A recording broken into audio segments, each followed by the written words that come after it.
नमस्कार।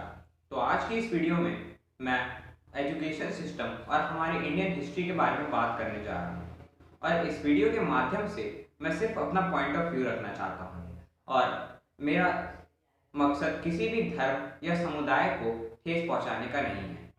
तो आज के इस वीडियो में हम बात करने जा रहे हैं हमारे एजुकेशन सिस्टम के बारे में और वो भी हमारे इंडियन हिस्ट्री के बेसिस पर।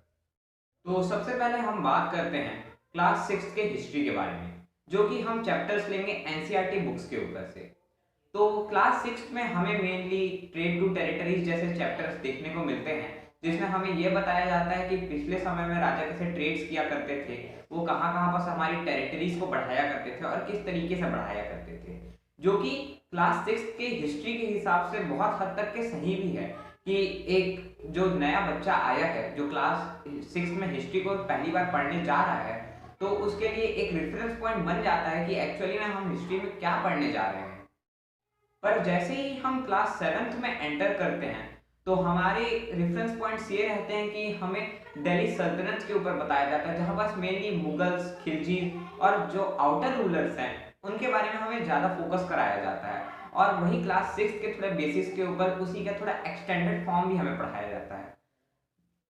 फिर क्लास एट्थ के हिस्ट्री में हमें ये दिखाया जाता है कि कैसे पुराने ज़माने में लोग जॉब्स करते थे, किस तरह की जॉब्स हुआ करती थी, कैसे लोगों के रिवेन्यू आते थे, इनकम्स आते थे और किस तरीके से एक इकोनॉमिक साइकिल चलता था। और साथ में हमें ये भी बताया जाता है कि नेशनलिज्म की शुरुआत इंडिया में कैसे हुई, जो कि हमें क्लास नाइन्थ में जाके काम आएगा।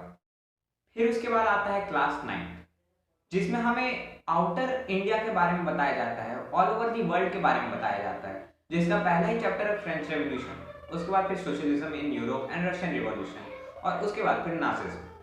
तो इन सारे चैप्टर्स में हमें इंडिया के बारे में कहीं बात भी बताया नहीं गया है। तो आप यही चीज देख लीजिए कि क्लास सिक्स से लेके क्लास नाइन्थ तक के हमारे रूलर्स के ऊपर एक भी टॉपिक नहीं है, और जहां पास है वो बहुत ही कम टाइम पे खत्म करा दिया जाता है। उसके बाद एट द एंड आता है क्लास टेन, जिसमें लोगों के ऊपर उम्मीद रहती है कि अब हम कुछ इंडियन हिस्ट्री के बारे में एक्चुअली जानेंगे कि एक्चुअली होता क्या था। पर इंडियन हिस्ट्री में भी सिर्फ नेशनलिज्म इन इंडिया, जो कि एक मॉडर्न हिस्ट्री का पार्ट है, उसे बता दिया जाता है। और उसके बाद फिर जो आउटर हिस्ट्री जैसे कि नेशनलिज्म इन यूरोप, इस तरह के चैप्टर्स को लाके खत्म करवा दिया जाता है। पर अगर अभी तक की इतनी वीडियो में आप ये चीज तो गौर किए ही होंगे कि क्लास सिक्स से लेके क्लास टेन तक के हमें कहीं भी ये चीज मेनली नहीं दिखाया गया कि हमारे रूलर्स क्या करते थे, हमारे रूलर्स अपने टेरिटरी को कैसे बढ़ाते थे, हमारे रूलर्स ने एक्चुअली इंडिया को आज के डेट पे क्या दिया है और वो किस तरह से रहते थे, उनके रहन सहन क्या थे। हमारा मेन फोकस अभी तक के क्लास सिक्स टू टेंथ के हिस्ट्री का सिर्फ यही रहा है कि लोग कैसे काम करते थे, किस तरह की उनकी जॉब्स हुआ करती थी। हमारे जो दिल्ली सल्तनत में जो आउटर लोग आए जैसे मुगल्स हुए, खिलजीज हुए, उनने हमारे ऊपर किस तरह से राज किया। और उसके बाद फिर आ जाता है French revolution, socialism in Europe, जिसमें हमारे यूरोप के बारे में, फ्रेंच के बारे में, रशिया के बारे में पढ़ते हैं। और इस हिसाब से फिर किसी भी बच्चे के ऊपर हिस्ट्री के बारे में ज़्यादा कोई इंटरेस्ट डेवलप होता नहीं है। और उसके बाद टेंथ के बाद बहुत ही मिनिमम लोग आर्ट्स लेते हैं और उसके बाद फिर किसी को जानने का मौका ही नहीं मिलता कि एक्चुअली में हमारी हिस्ट्री क्या थी, मराठास कौन थे, राजपूत कौन थे, मौर्यस कौन थे। और ये चीज मुझे कहीं ना कहीं पसंद नहीं भी आती है कि क्यों हम अपने रूलर्स के ऊपर ज्यादा फोकस नहीं करते।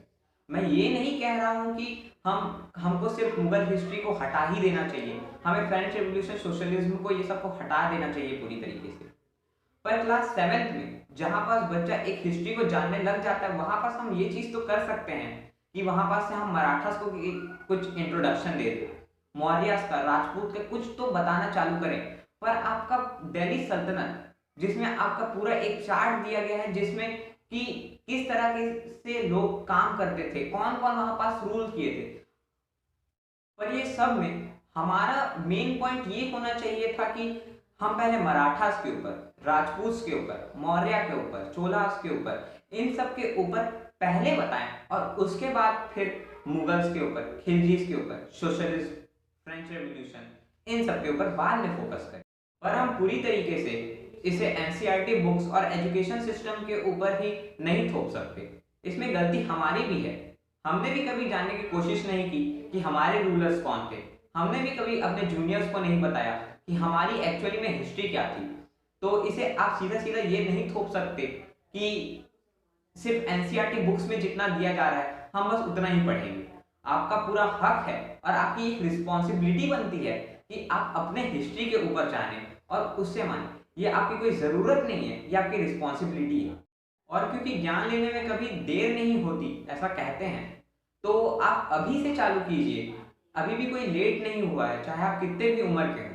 आप अभी से अपनी हिस्ट्री को जानना चालू कीजिए, अपने एनसीईआरटी बुक्स को फॉलो कीजिए, उसे आप कहीं पर भी हटाइए मत, क्योंकि वो आपके परसेंटेज को इफेक्ट करेंगे।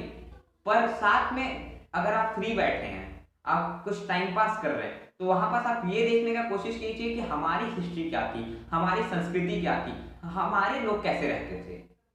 तो आज की मेरी वीडियो बस इतनी ही थी और बस इसी टॉपिक के ऊपर थी, क्योंकि ये थोड़ा सीरियस टॉपिक था। तो इसी किसी भी तरह का हेट ना पहुंचाएं, क्योंकि मैंने इसे सिर्फ अपने पॉइंट ऑफ व्यू रखने के लिए बनाया है। और अगर आपको अपने हिस्ट्री से जानने के लिए या किसी भी टॉपिक के ऊपर जानने के लिए इस चैनल से जानना है, तो प्लीज़ कमेंट करें इस वीडियो के बारे में, और अगला वीडियो मैं उसी टॉपिक के ऊपर बनाऊंगा। और मेरे चैनल को सब्सक्राइब करें, लाइक करें और शेयर करें। धन्यवाद।